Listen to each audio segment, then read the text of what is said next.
Alors, mademoiselle qui levait la main depuis le début, je vais vous donner la parole. Parce que vous avez eu le mérite de lever la main vraiment longtemps. Moi, c'est une question toute simple pour vous, Monsieur Bayrou. J'ai juste une question. Est-ce que vous pensez que tous les Palois sont fonctionnaires pour faire une réunion à 18h? Je ne comprends pas ce que vous voulez dire. Est-ce que vous pensez que tous les Palois sont fonctionnaires? Vous auriez voulu quelle heure? Vous auriez voulu quelle heure? Ben, je sais pas, un dimanche où aucun commerce est ouvert, la caissière de Auchan qui finit à 21h30, elle n'a pas le droit de venir débattre. Eh bien, on fera pour vous faire plaisir, on fera le prochain débat à une date du dimanche, par exemple. On fera un débat le dimanche. Deuxième chose, pour les mères célibataires, vous avez une grande ville, je pense que vous avez les moyens. Il n'y a pas possibilité de faire une petite garde d'enfants pour qu'elle aussi puisse venir débattre? On aurait très bien pu faire ça. Et on va le faire pour la prochaine. Ça fait 2. Matin, le dimanche après-midi, je pense que beaucoup d'autres Palois pourraient venir s'exprimer. Non, mais le vous grand avez débat entendu. est pour tout le monde. C'est très difficile de faire plaisir à tout le monde. Mais je prends toutes les suggestions, et toutes les suggestions raisonnables, eh bien, on les mettra en place. Voilà. Merci. Alors, je vais aller d'un bout à l'autre. Ben, le monsieur a quelque chose à dire, alors on va lui donner le micro. Bonjour, je voudrais faire une déclaration au nom des Gilets jaunes du Grand Port. Je voudrais d'abord dire 2 choses avant. S'il n'y avait pas eu le mouvement Gilets jaunes, ce débat n'aurait pas existé. D'abord, s'il vous plaît, il faut le souligner. La deuxième chose, nous sommes démocratiques, nous avons du respect pour tout le monde. Chacun est libre de venir à ce débat et de participer ou pas. Donc, premièrement, on est respectueux, nous sommes démocratiques, chacun doit pouvoir s'exprimer. Voilà. Et donc, je commence la déclaration, si vous permettez. Le sentiment général des Gilets jaunes est que le grand débat national est une mascarade et une parodie de démocratie. Les arguments principaux qui le montrent. Ce n'est pas un débat démocratique et citoyen par sa nature. Alors qu'il est censé donner la parole au peuple de France, Macron siffle la fin de la partie d'avance. Je ne changerai pas de politique. De qui se moque-t-on? Il ne s'agit à aucun moment d'un exercice de démocratie directe citoyenne, mais d'un débat décidé par le haut qui retournera vers le haut. Je consulte et je trancherai seul. C'est enfin une énorme opération de communication, séduction personnelle de Macron avec l'aide des médias, des éditorialistes et des sondages d'opinion. Ce débat n'a comme unique fonction que d'essayer de reconquérir sa notoriété gravement amputée par sa politique imposée par l'Union européenne. En fait, il ne fait que lancer la campagne de LRM, La République en marche, aux élections européennes avec les deniers de l'État, donc aux frais des citoyens, ce qui est un scandale. Ce n'est pas un débat démocratique citoyen, c'est un cadre qui est imposé par Macron et l'Élysée. C'est Macron qui pose ces questions, les Français doivent répondre dans ce cadre-là, point. Des questions prioritaires qui traversent le mouvement des Gilets jaunes depuis 2 mois et plus largement toute la société française, sont volontairement écartées d'entrée. Augmentation du SMIC, des retraites, baisse de la TVA, ISF, taxes sur les riches, les multinationales, la finance, le RIC, processus constituant pour une nouvelle république, remise en cause des traités européens. Question auxquelles, de toute façon, il ne pourra répondre que par une langue de bois. Je cite Jacques Attali en 2017. Le président n'a plus de pouvoir, alors que les Français et lui-même aussi croient, et heureusement devenus, l'Europe est fait d'une grande partie de la politique économique, et heureusement devenue européenne. Nous pensons malheureusement, la décentralisation, l'investissement n'est plus dans l'État et la politique des grandes infrastructures ne lui appartiennent plus. Les privatisations, il n'y en a plus de politique industrielle possible. la globalisation, le marché l'emporte très largement. Donc il y a un très grand nombre de choses que l'on croit à la portée de l'État qui ne le sont plus. Les maires des rencontres avec le président à travers la France ont été choisis scrupuleusement par les préfets. Ici, à Pau, M. Bayrou a annoncé « Je serai en première ligne » et qu'il animerait lui-même les débats. Au nom de quoi? Laisser les citoyens s'organiser eux-mêmes. Il peut, s'il vous plaît... Est-ce que vous pouvez vous écouter? Est-ce que vous pouvez, s'il vous plaît, vous écouter les uns les autres? Et je termine. Il peut y avoir des débats démocratiques sans... Il ne peut y avoir de débat démocratique sous la menace. Depuis 2 mois, 15 gilets jaunes ont perdu un œil, 4 des membres arrachés, 72 blessés graves et un mort. Les violences policières ont atteint un niveau jamais vu en France dans le maintien de l'ordre, avec de nombreux policiers et gendarmes qui violent la loi en permanence, encouragés par leur ministère de tutelle, Castaner, qui entretient le feu en reniant les violences policières totalement injustifiées. Avant de démarrer un vrai débat, interdiction des LBD et des grenades offensives. Si ce débat devait avoir un objectif, ça serait celui de faire évoluer la démocratie vers une véritable démocratie directe. Car aujourd'hui, nous avons tous les outils nécessaires pour cela. Dans la vie des citoyens, l'évolution fait partie intégrante de l'humanité. Et pourtant, la seule et unique chose qui n'a pas évolué dans notre quotidien, c'est la démocratie. Cette démocratie qu'une oligarchie en place s'est accaparée et ne veut surtout pas faire évoluer, car ils sont les premiers bénéficiaires du pouvoir qui, dans une véritable démocratie, devrait appartenir aux citoyens. Cette oligarchie qui ne représente plus le peuple, mais bien... S'il vous plaît, on va partir. S'il vous plaît, madame. Cette oligarchie, s'il vous plaît, cette oligarchie qui ne représente plus le peuple, mais bien les lobbies et les banques. Si ce débat devait être vraiment démocratique, ce serait se faire évoluer la démocratie vers une véritable démocratie directe. Car aujourd'hui, nous avons tous les outils nécessaires pour cela. Dans la vie des citoyens, tout, je dis bien tout a évolué, que ce soit les automobiles, les accessoires ménagères, les ordinateurs, les avions, les trains, même les trottinettes ont évolué. Et l'évolution fait partie intégrante de l'humanité. Et pourtant, la seule et unique chose qui n'a pas évolué dans notre quotidien, c'est la démocratie. Cette démocratie qu'une oligarchie en place accapare. Merci. Alors. Pardon. Nous demandons à tous ceux qui le souhaitent de quitter ce débat. Merci. Ils ne sont pas venus pour partir, je crois. Dites-moi, je veux pas vous répondre point par point.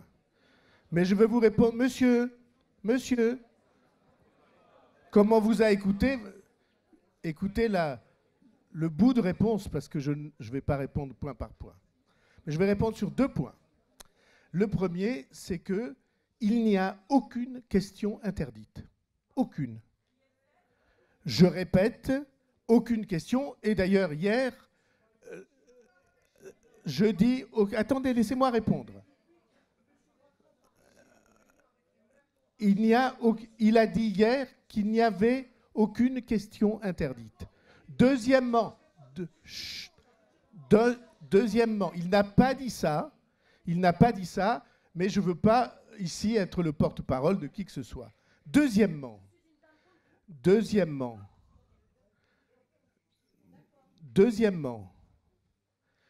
rien ne vous empêche d'organiser des débats, vous. Eh bien alors, de quoi vous plaignez-vous? Vous dites, ce débat ne nous convient pas, faites-en un autre.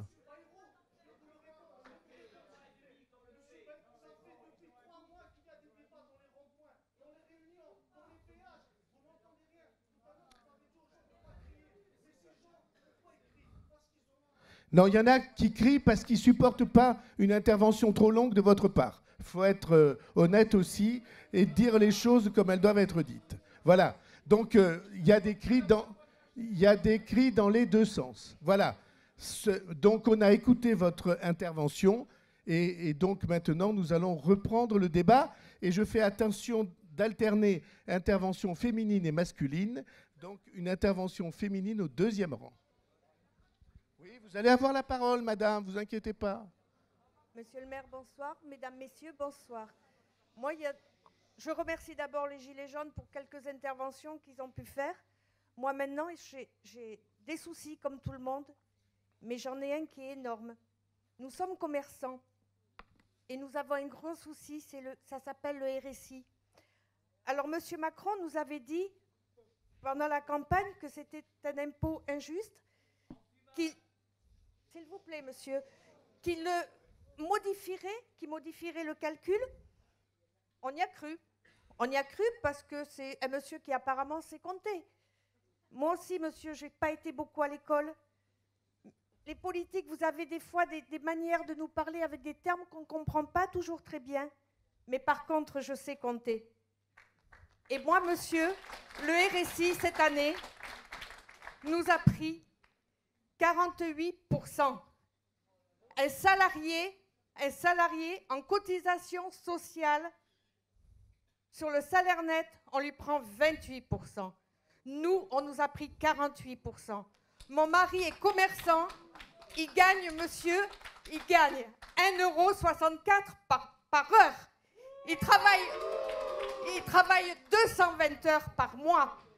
Alors, on va me dire, il y a un complément de prime d'activité. Je vois qu'il y a madame de la CAF qui est là.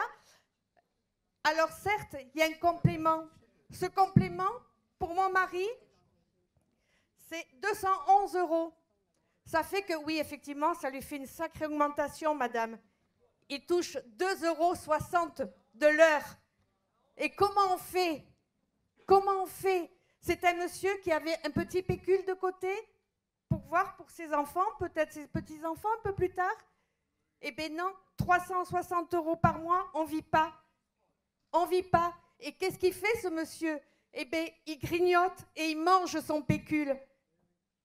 Et il ne peut pas vendre son affaire parce que c'est un commerce de village. Et vous avez un commerce de quoi, madame? Nous avons une épicerie de village. Et elle est où? Artiguelouve. Voilà. Et qu'en plus du problème du RSI, nous avons aussi d'autres problèmes. C'est qu'on laisse faire à la grande distribution tout et n'importe quoi. Si vous comptez, monsieur le maire,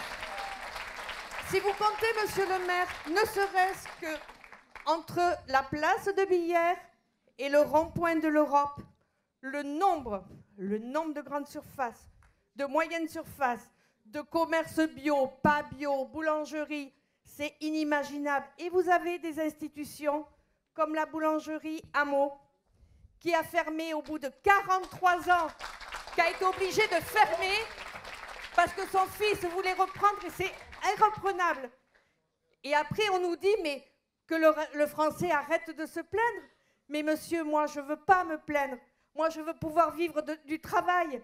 Je n'ai pas envie de faire l'aumône. Et qu'est-ce qu'on est obligé de faire là? Qu'est-ce que je suis obligée de faire? De dévoiler tout ce genre de choses devant des gens que je ne connais pas. Et vous croyez que c'est bien? Et vous croyez que c'est normal, monsieur Bayrou? Madame, c'est... Alors, je sais, pour vous avoir côtoyé par le passé, que vous pouvez être un homme de parole, que vous pouvez faire des choses, mais faites remonter les informations et les bonnes informations, monsieur Bayrou. Parce que les commerçants, si vous en avez qui se tirent une balle dans la tête, mais c'est pas pour rien. Vous appelez le RSI, vous tombez sur des plateformes, vous tombez sur des gens qui n'y connaissent rien. Et si vous voulez qu'on vous réponde, il faut faire un chantage au suicide. C'est là où on en est rendu, la France? C'est là où on en est rendu? Moi non, monsieur. Moi, je ne veux pas d'une France comme ça.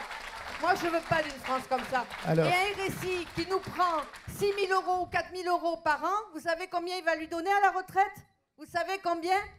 80 €. Et après, on nous sort des salaires mirobolants de députés et il faut qu'on acquiesce.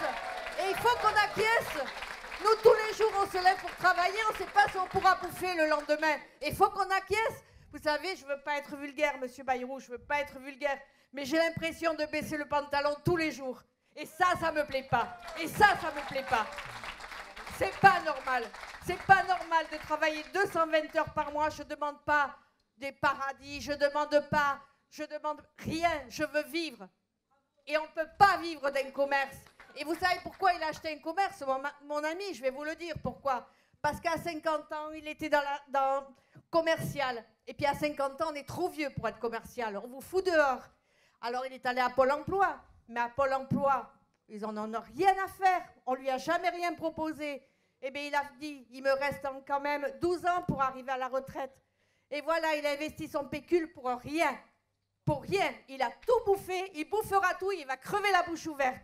Et c'est ça qu'on trouve ça normal en France. Pas moi, monsieur. Pas moi. Bien. Merci, madame. On va grouper, si vous voulez. Est-ce qu'il y a des questions sur le même thème ou qui ressemblent à ce thème-là? Monsieur, on va regrouper les questions autour de ce thème-là qui est très émouvant. Merci d'abord de ce que vous avez dit. Merci de ce que vous avez dit. Et je vais après essayer de grouper, en tout cas, les remarques, et puis les réponses, s'il y en a, éventuelles. Et ici, on a à la tribune des témoins qui pourront intervenir. Bonsoir, bonsoir à tous. Donc citoyen de Pau, et donc je participe à ce débat parce que d'abord je voulais remercier les Gilets jaunes qui nous permettent d'avoir ce débat. C'est quand même, même si moi-même je ne suis pas gilet jaune, je suis plutôt d'une autre couleur.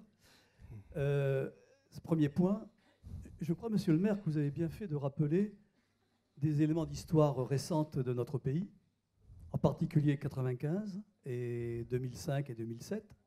Je crois que ça crée les conditions, effectivement, d'une méfiance qui s'est installée, parce que la réalité du pays, c'est celle que vient de décrire madame, là, hein, et elle est largement répandue. C'est pas je dirais, une exception dans notre pays. C'est pas du tout une exception. Et ça, malheureusement, bien sûr, malheureusement. Et ça, il faut en prendre non seulement conscience, mais il faut en prendre la mesure. Et je rajouterai une chose à votre point historique, c'est que M. Macron a été élu il y a 18 mois, 19 mois. Tout de suite, on a eu ce qu'on appelait la verticalité. La verticalité, c'est-à-dire qu'on n'écoute personne. Et on fait ce que l'on dit avoir été validé par les élections. Je rappelle quand même qu'au premier tour de l'élection présidentielle, M. Macron fait 18% des inscrits.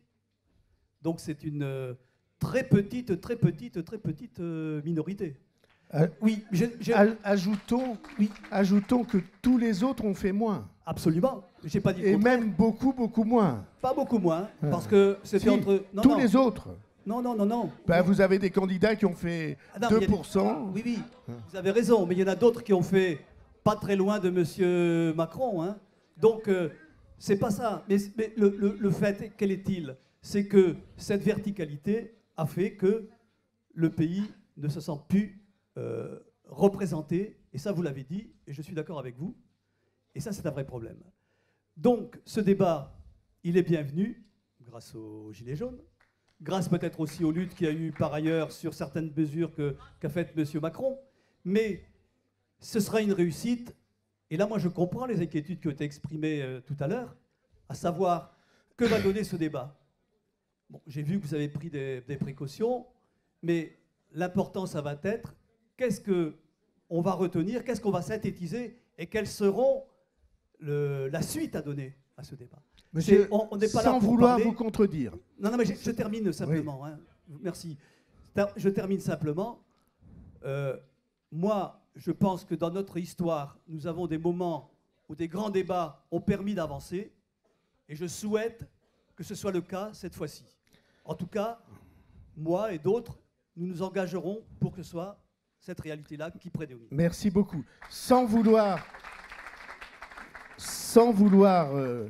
créer une difficulté entre nous, simplement pour vous dire que votre question n'avait pas à voir avec la question de madame et qu'on a dit qu'on... Chut. mais vous avez tout le temps. Mais la question de madame, elle veut d'ailleurs ajouter un mot. S'il y a, j'ai vu une dame, une jeune femme en gris là-bas, et puis après, s'il y a des questions qui se rapprochent de ce thème. Monsieur Bayrou, une petite question là, qui me vient, là, qui me taraude tout d'un coup. Il est interdit de faire du noir en France, non? Bon, alors là, on est bien d'accord. Alors moi, j'ai un souci, c'est que le gouvernement, l'État me majore mon chiffre d'affaires de 20% au cas où je fasse du noir. Mais là, dans l'histoire, monsieur Bayrou, qui fait le noir? C'est moi ou c'est l'État? C'est moi, monsieur Bayrou, ou c'est l'État? Je vous pose une question, monsieur Bayrou. C'est moi ou c'est l'État? Alors après, moi, j'ai quand même un petit papier de mon comptable qui... Non, c'est pas celui-là, pardon.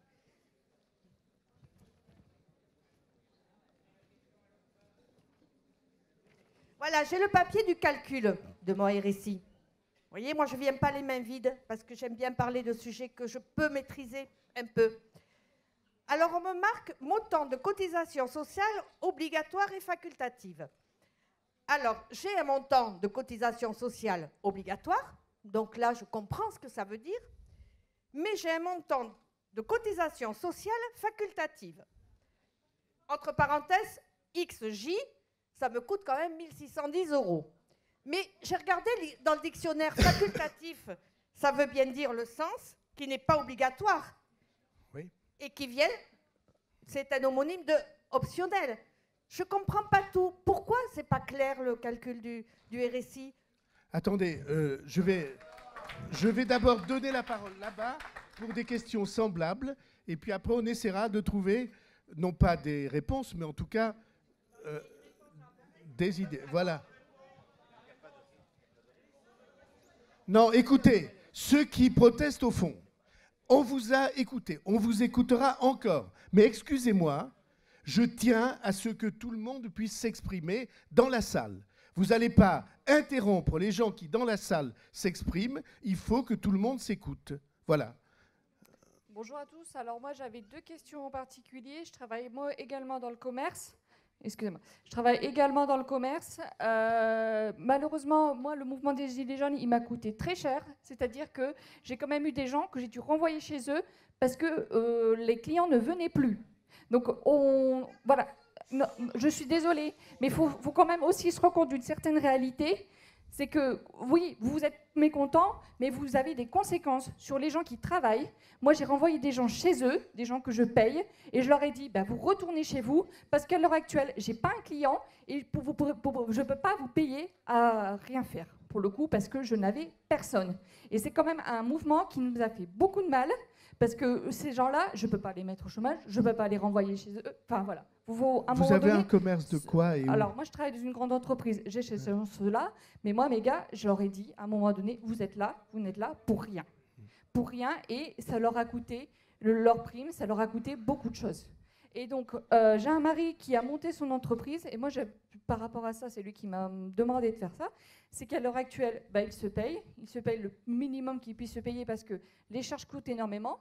Il a une très forte activité, enfin en croissance d'activité, sauf que le fait de vouloir embaucher quelqu'un, ça lui coûte très cher.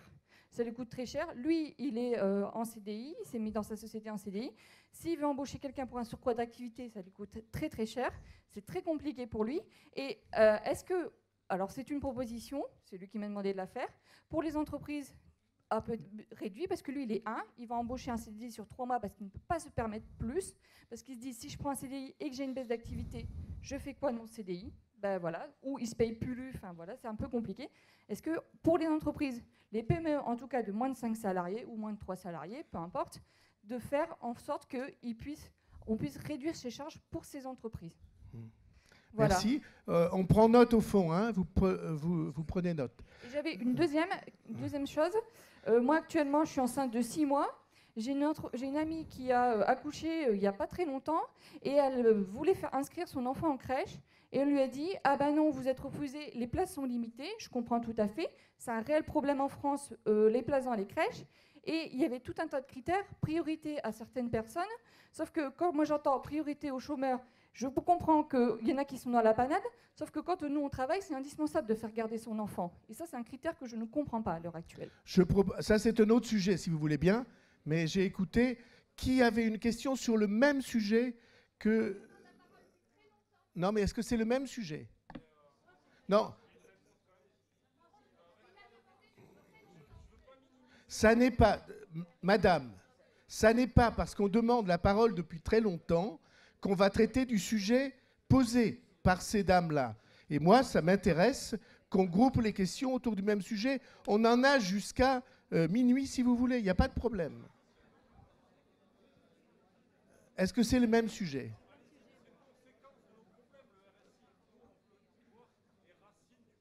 Oui, mais je vous promets qu'on en parle après.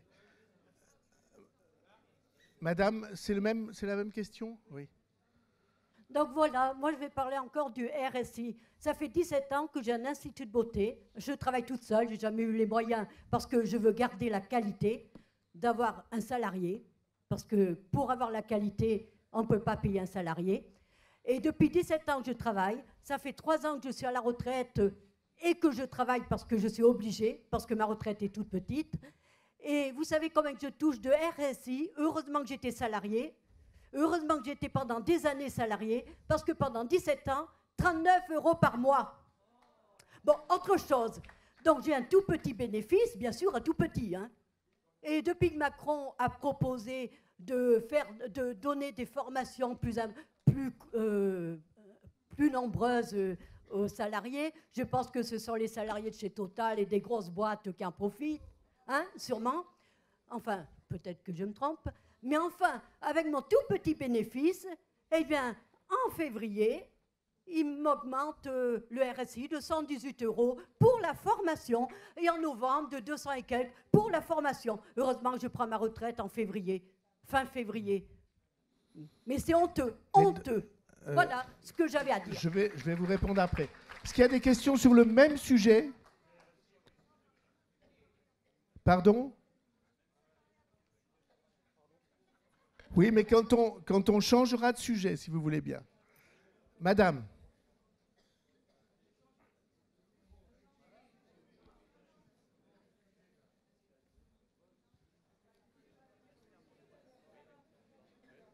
Monsieur, alors.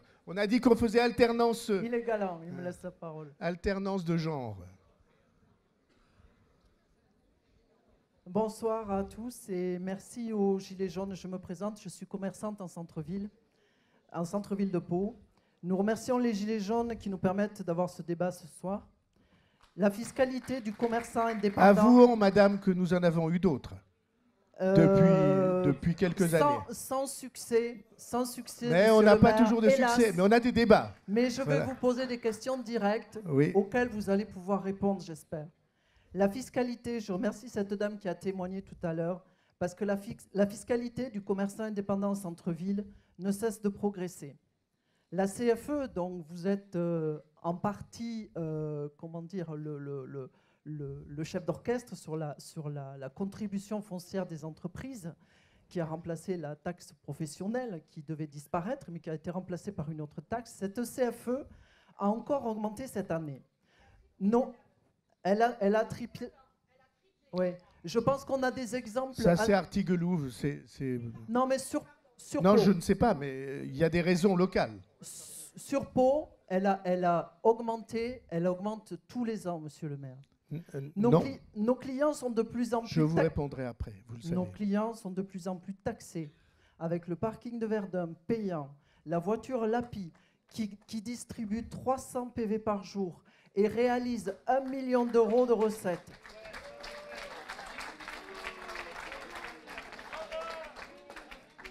Le budget de la ville, monsieur le maire, c'est vous que ça concerne directement. Le budget de la ville, puisque les budgets sont disponibles aujourd'hui sur Internet, ce budget 2018, il a été équilibré grâce à une augmentation de la ligne des recettes de stationnement de 44% en 2018 par rapport à 2017. Le collectif des commerçants palois, dont je suis porte-parole aussi, vous a alerté il y a 2 ans sur une situation inquiétante du commerce de centre-ville. Cette situation s'est encore beaucoup dégradée avec les difficultés d'accès liées aux travaux, les travaux dont vous êtes aussi responsable, nécessaires, et les mouvements sociaux de la fin de l'année. La vacance commerciale, c'est-à-dire le nombre de boutiques fermées, atteint un niveau alarmant. On est à plus de 20% en hypercentre, avec une progression dans la rue Serviès qui a perdu 23% de flux en une année entre 2018 et 2017.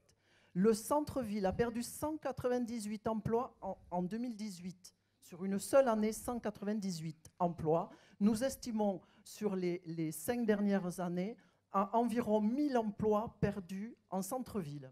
Avez-vous conscience de la réelle situation du commerce de centre-ville, acteur économique essentiel de la dynamique de ce centre-ville? Nous en doutons, car vous avez déclaré lors de vos vœux que le commerce va mieux, comme par exemple dans la rue des Cordeliers, qui ne comporte qu'une boutique ou deux vides. Monsieur le maire, 9 vides.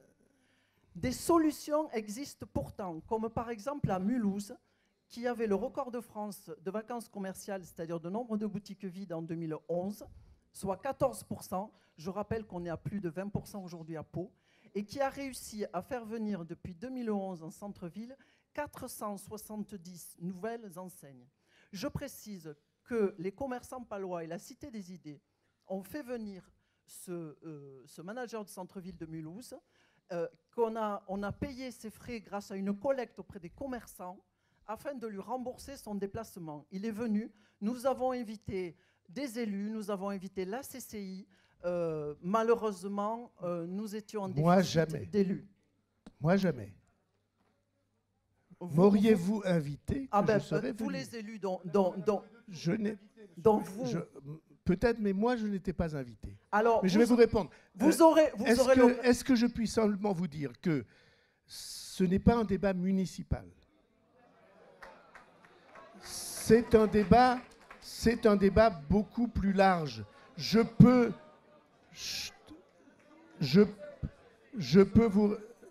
vous répondre point par point.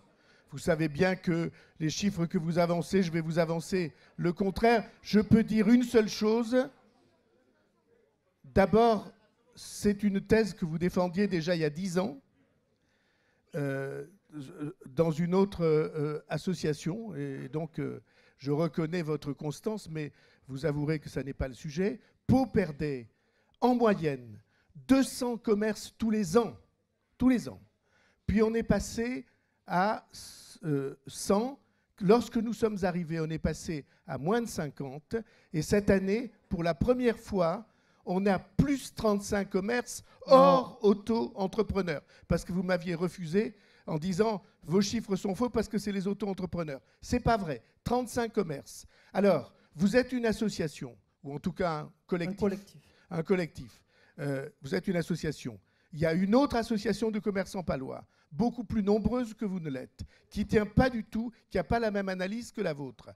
Je sais, on répand des bêtises énormes. Par exemple, nous avons cette année à Pau moins de PV que l'année précédente. Moins de PV. Alors c'est vrai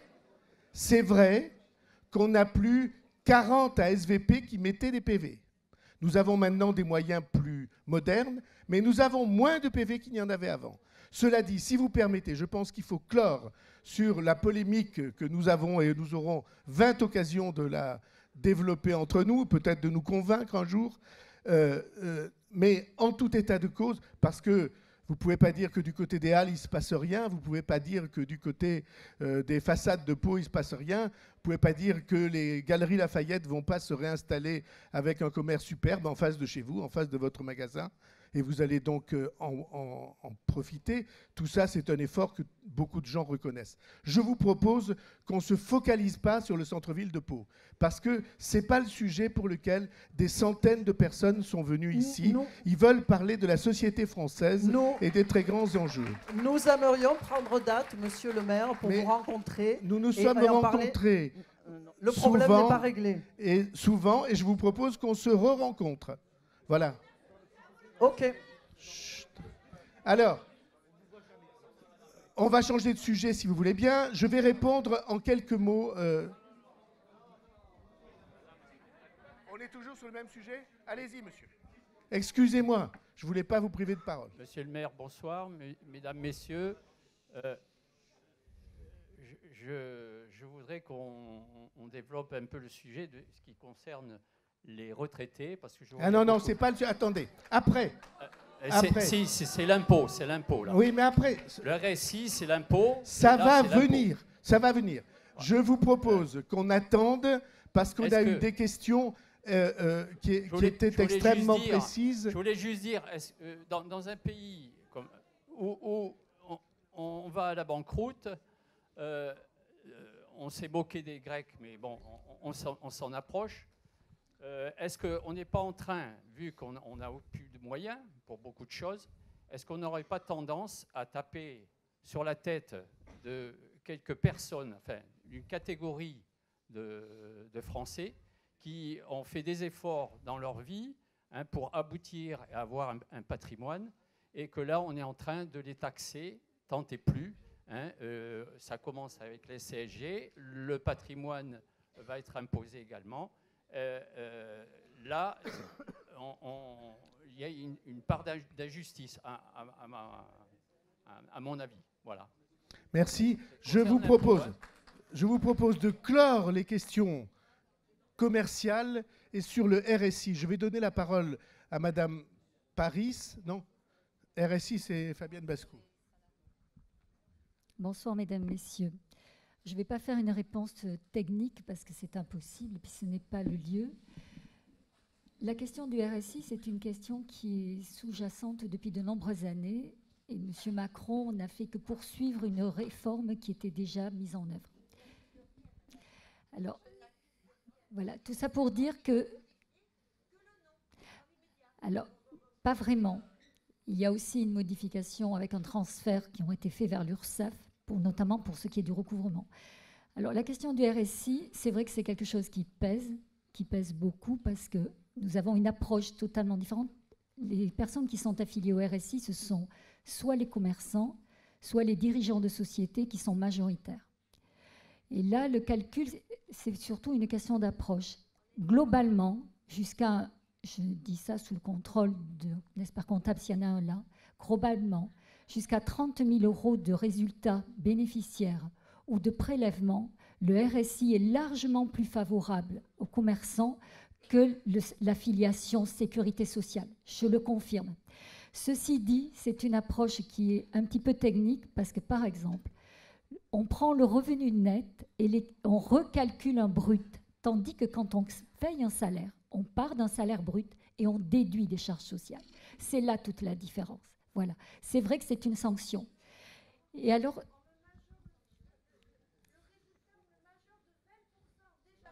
Alors, c'est une question technique liée à votre statut, très certainement. Je ne peux pas y répondre.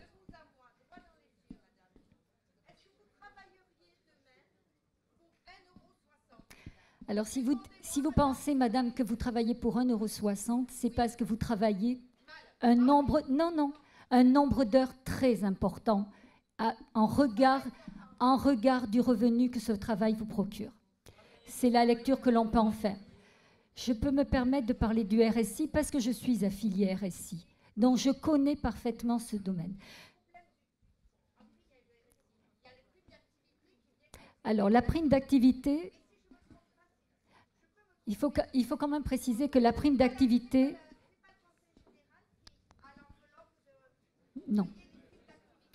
La prime d'activité a été payée sur le budget de l'État et maintenant, elle a été transférée aux caisses d'allocation familiale et à la MSA, puisque la prime d'activité est due pour un complément de revenus pour un travail effectif. Donc, ça, voilà. Alors, en ce qui concerne la prime d'activité, elle a été majorée récemment pour pouvoir permettre à des personnes qui ont un équivalent du SMIC, c'est-à-dire en gros 1 195 € net payés par mois, ça c'est le plafond, de bénéficier d'une prime de 244 €.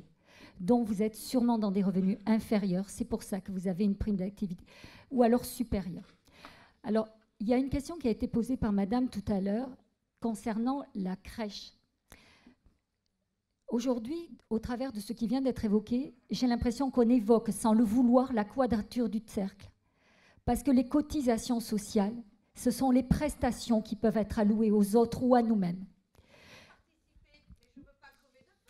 Non mais madame, je ne peux pas répondre sur le plan technique, mais j'essaie d'être sur un point général. Donc effectivement, quand nous payons des cotisations, nous abondons les prestations que nous recevons ou que d'autres reçoivent. En matière de crèche, il y a d'énormes travaux, enfin un investissement énorme qui a été fait pendant les 15 dernières années. Il se trouve que les crèches, c'est un service qui a un coût. Donc on le développe selon le territoire, mais il n'y a pas que l'accueil collectif, il y a aussi l'accueil individuel. Tout cela se croise. Voilà. Donc c'est vrai que les charges sociales sont élevées, c'est vrai aussi que sur les salaires, les charges sociales sont élevées. C'est peut-être là la vraie question. Mais en même temps, une charge sociale, c'est aussi la possibilité d'abonder des ressources. Et nous sommes dans un pays où nous avons une couverture sociale, toutes prestations confondues, qui est très importante. Et on ne peut pas se le reprocher. Ça fait partie des choix qui ont été faits en 1946. Alors je pense aussi que s'il y a quelque chose qui rend les choses injustes, c'est que malheureusement, nous sommes un état de droit où nous avons énormément de règles de droit. Tellement de règles de droit qu'elles s'empilent, qu'elles créent des différences, elles font des seuils qui font qu'une personne qui recevrait une prestation, si elle avait X euros de revenus et si elle a 10 euros de plus, elle n'aura pas la prestation. 1 euro de plus. Donc voilà aussi les conséquences que ça a. Et c'est un empilement de textes. Et là, je m'adresse peut-être à nos parlementaires qui font la loi, qui la produisent. Une partie pour eux, une partie qui vient du gouvernement.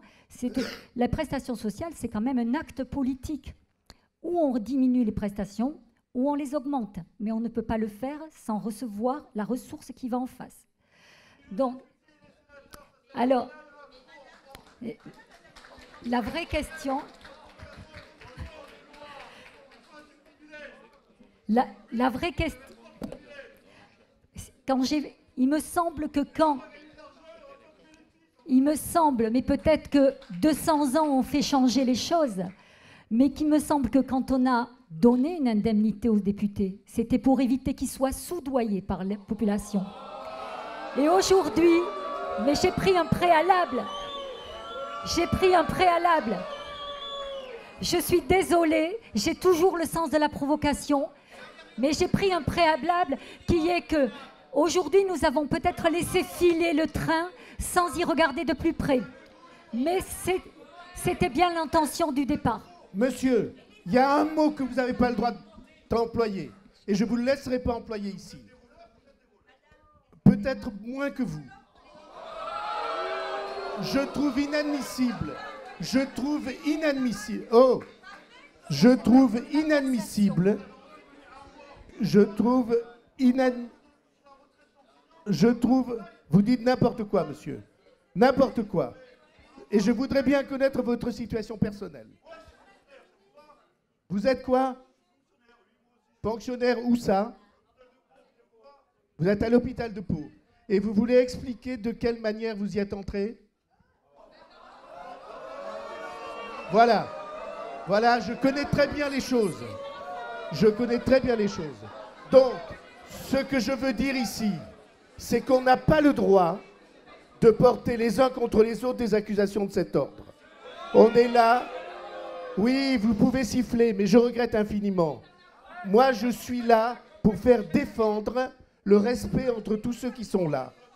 Et c'est parce que les gens se respectent qu'on pourra avancer. Et si dans votre métier, les gens vous parlaient comme ça, vous ne l'accepteriez pas. Eh bien, comme citoyen, on a le droit de ne pas l'accepter. Donc, pas d'insultes dans cette salle, du respect. Voilà.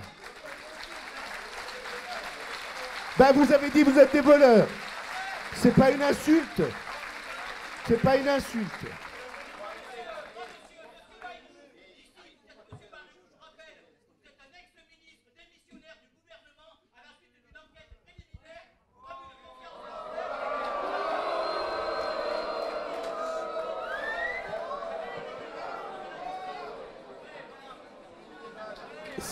Monsieur, c'est exactement à une nuance près qui est plutôt à mon avantage, je ne vous expliquerai pas pourquoi. C'est la même enquête que Jean-Luc Mélenchon que vous défendez, et c'est la même enquête que Marine Le Pen. Voilà.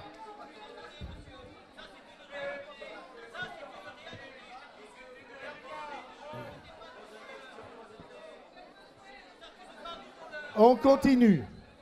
On continue. Non, j'ai promis la parole à cette dame qui a une difficulté physique.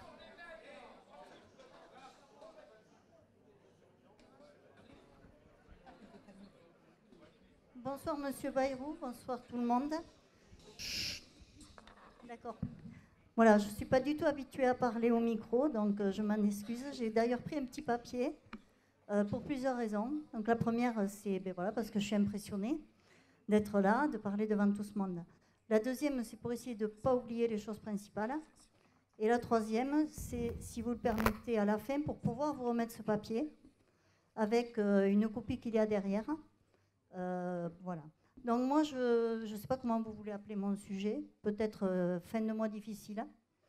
Je suis handicapée et plus principalement, voilà, moi j'ai intitulé mon sujet aide de la CAF incohérente lorsqu'on est en invalidité salariée, plus problème au niveau des arrêts de travail en invalidité. Donc ça tombe très bien. Il y a une dame de la CAF et une dame de la CPAM, d'après ce que j'ai compris. Voilà. Donc je vais développer un peu tout ça. On avait pensé à vous à l'avance. Alors je tenais justement à dire que je ne parle pas au nom de tous les handicapés, les invalides, mais on ne peut pas aller manifester, on a du mal à dire ce qu'on pense. On ne peut pas aller sur les ronds-points, donc j'essaye de faire passer un peu leurs paroles. Voilà. Donc je me présentais rapidement, donc j'ai 58 ans, je suis une pure béarnaise de souche. Voilà. Et je vais vous expliquer un peu ce qui s'est passé pour moi, pourquoi je suis tombée des nues, littéralement. J'ai donc toujours travaillé. Jusqu'en juillet 2018, j'étais salariée au SMIC, comme beaucoup de gens. Donc je faisais comme tout le monde, déclaration de prime d'invalidité, d'activité, pardon. Donc un salaire à peu près de 1 100 €, on a droit à la prime d'activité, qui était, on va dire, en moyenne, bon voilà, je sais pas, 200 € à peu près. Donc vous comptez 1 100, 1 200 plus 200 €, 1 400 € par mois. C'est pas énorme, mais ça me permettait de vivre, de payer mon loyer sans APL, ça j'y reviendrai aussi. Et la vie a fait que j'ai été opérée dans le courant de l'an dernier du dos.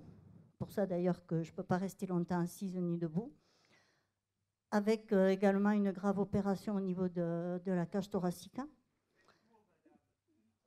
Monsieur, qu'est-ce qui dit ça? Je pense que je ne suis pas très longue par rapport à d'autres. Madame, vous avez raison. Voilà. Vous avez raison et vous avez le droit à la parole. D'accord. Donc voilà, j'ai été opérée et suite à ça, au mois de juillet 2018, on m'a déclaré en invalidité niveau 2 avec 15 heures de travail autorisées par semaine. Ce n'est pas toujours le cas. Et heureusement pour moi. Donc voilà, donc je fais mes démarches, demande à la CAF, demande etc. Résultat, je touche 642 € de prime d'invalidité, qui a d'ailleurs baissé, ça aussi je veux le signaler, entre décembre et janvier. J'ai 40 € de moins, grâce à la CSG qui a augmenté, je ne sais pas si c'est normal. J'avais 680 et maintenant j'ai 642. Bon, enfin, il n'y a pas de CSG qui est augmenté à ces salaires-là. Si, je vous ferai voir sur ma feuille, c'est la CSG qui a augmenté. Donc voilà, plus donc, à peu près 350 € de salaire. Donc vous comptez, ça fait moins de 1 000 €, on est d'accord. Et là, ma demande de prime d'activité revient, résultat 0 €. Et bien sûr, pas d'APL, donc je me suis dit, ils se sont trompés. J'ai envoyé des mails, on me répond non, c'est normal. Je suis allée à la CAF, j'ai demandé un rendez-vous. Et là, je vous assure, la dame, elle m'a regardée d'un air désolé. Elle me dit, madame, vous êtes dans la pire des situations qui existent parce que vous avez deux activités et l'une annule l'autre. Alors, je vous explique. Étant donné que je suis reconnue principalement salariée, mais avec un petit revenu. C'est-à-dire que la prime d'activité, je n'ai pas droit parce que je n'ai pas la moitié d'un SMIC. Donc, la hausse de M. Macron, j'en verrai pas la couleur non plus. D'accord? Et la deuxième chose, c'est qu'en invalidité seule, pendant un mois avant de reprendre le travail, j'ai eu l'invalidité seule. J'ai eu l'APL parce que j'avais l'invalidité. Et à partir du moment où j'ai eu le statut de salarié, l'invalidité s'est annulée. Donc, je vous assure, j'ai mis une copie de ce que j'ai demandé et de la réponse. Voilà. Donc moi, en gros, je voulais dire ça parce que je suis vraiment tombée des nues. Et comme on dit, il n'y a que quand on y est confronté qu'on s'en rend compte. Voilà. Donc je pense que là-dessus, il y a quelque chose à faire. Donc moi, j'ai 3 propositions. Oui. La première, donc, par rapport à... Alors, je parle pour moi, mais je parle pour... peut-être qu'il y a des personnes ici de Pau qui sont dans ma situation. Et en France, il y en a plein. Voilà. Qui travaillent parce qu'on est obligé de travailler pour y arriver. Donc il faut tout simplement, parce que je sais que c'était fait avant, quand la dame ne me l'a pas dit, remettre cumulable l'invalidité plus le salaire. Ce qui ferait que la prime d'activité serait calculée sur 642 plus 350. Et à ce moment-là, on aurait droit à une prime d'invalidité, d'activité, excusez-moi, je mélange. Voilà. La deuxième chose, bon, ça concerne tout le monde, recalculer l'APL, non pas sur 2 années en arrière, parce que là, voilà, il y a 2 années en arrière, je travaillais, et donc je n'y ai pas droit jusqu'en 2020 par rapport au salaire que j'ai eu il y a 2 ans en arrière. Donc ça aussi, le réadapter tous les 3 mois, comme c'est pour la prime d'activité. Et la troisième chose, donc ça ne concerne pas la CAF, ça concerne la Sécu. Là aussi, j'étais tombée des nues, pareil. Donc j'ai 2 ALD, affection de longue durée, et j'ai appris qu'en travaillant, si je suis en maladie, en rapport avec mes maladies, je ne touche pas d'indemnité journalière. Autrement dit, je peux travailler, mais je n'ai pas le droit d'être malade. Alors, je vais vous donner... Je vous assure que tout ça est vrai. Alors, je veux vous dire une phrase et puis je vais donner la parole aux spécialistes. La première chose... Je vous fais passer le papier. Oui, bien sûr. Il y a un résumé de ça. Bien sûr. Et derrière, vous avez la copie de... Peut-être quelqu'un de mon équipe va venir chercher. Voilà. Il y a, dans les rapports avec l'administration en France, un grand nombre, les responsables de l'administration sont là, comme citoyens, je l'ai dit avant que vous n'arriviez, il y a un grand nombre d'anomalies. Et moi, je regrette qu'on n'ait pas un mécanisme où constamment, pas à l'occasion d'événements politiques, mais constamment tout au long de l'année, on examine les anomalies pour faire les adaptations nécessaires. Ce que la dame a expliqué sur le fait, non, ce que vous avez expliqué, sur le fait qu'on vous impute 20% de black, de supposés black, eh bien, ça devrait être constamment corrigé, parce que si vous dites « venez faire une enquête chez moi », et si vous trouvez du black, je vous paie des prunes, alors évidemment, on devrait pouvoir obtenir une correction de l'administration fiscale. Il n'y a aucune raison de vous imputer des pratiques qui ne sont pas les vôtres. Et ces mécanismes-là sur l'adaptation permanente pour obtenir plus de justice, ça ne devrait pas nécessiter de très grands remue-ménages parlementaires. On devrait avoir un mécanisme d'adaptation. Et vous, par exemple, est-ce que vous avez saisi l'administration fiscale? On ne va pas revenir à votre cas parce qu'on en a parlé. Non, mais là, je parle d'administration fiscale. Vous disiez que les 20% de black... Bon, alors, la CAF et la CPAM. Alors, je suis désolée, je ne vais pas monopoliser le débat. Madame, je ne vais pas pouvoir répondre à vos questions parce que je m'interdis de le faire. Je ne suis pas une technicienne de la Caisse d'allocation familiale. Par contre, je m'engage auprès de vous à prendre votre dossier et à vous remettre en relation. Mais je vais...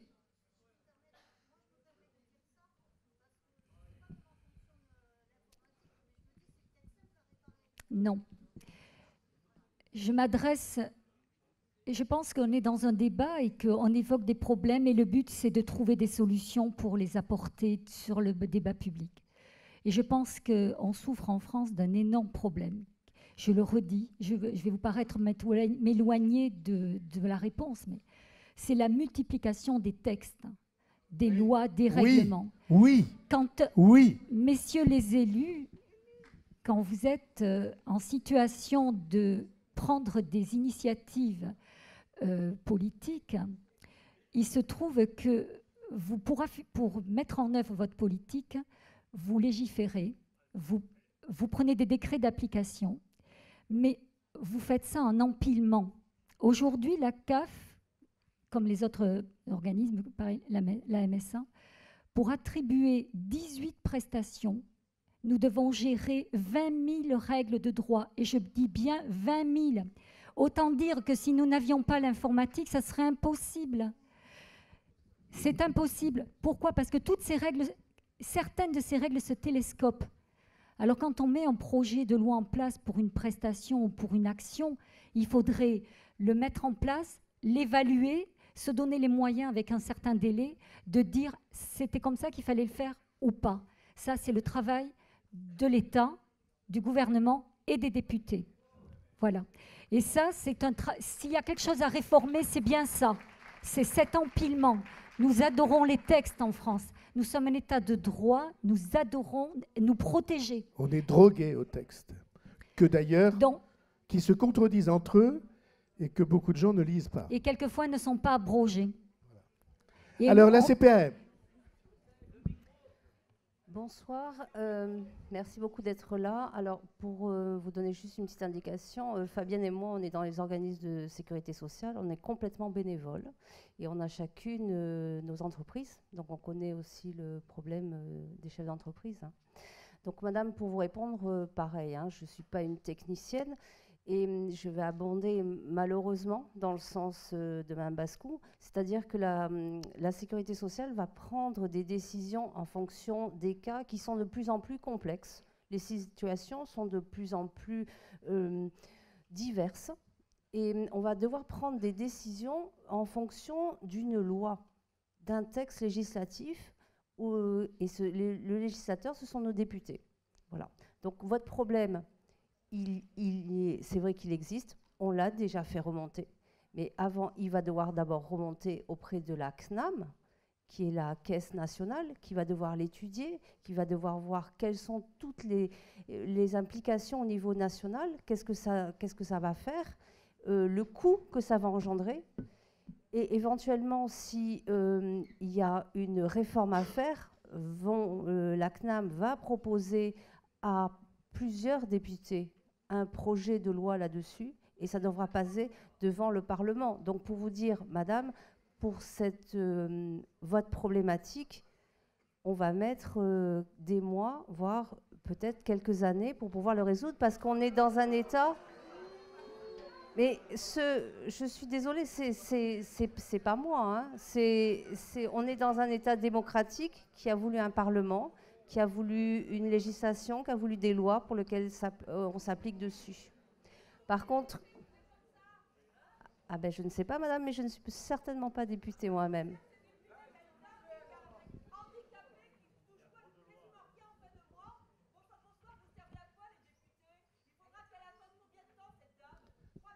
Écoutez, précisément, ce genre de rencontre,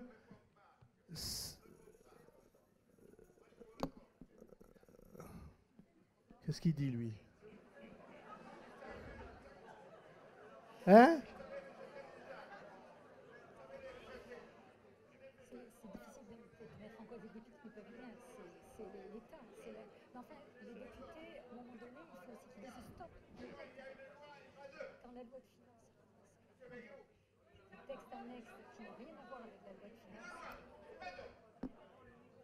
Très bien.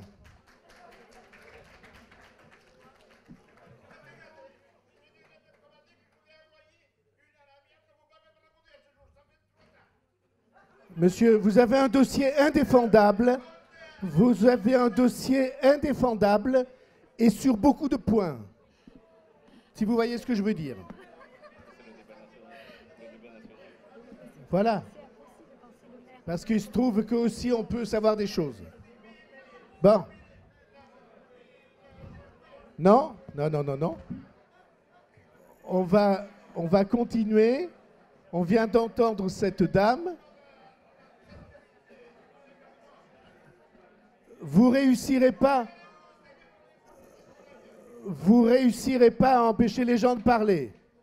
Vous vous êtes suffisamment ridiculisés depuis des années. Ridiculisés. Franchement, c'est honteux.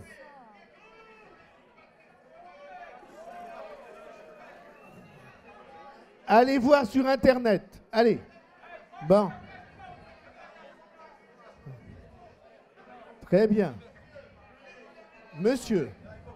Non, je voulais dire un mot sur le commerce, madame. Mais il va avoir la parole. Je veux dire un mot sur le commerce, simplement. La France, depuis des décennies, est allée dans le sens des grandes surfaces. Et à mon sens, excessivement. Parce que ça nuit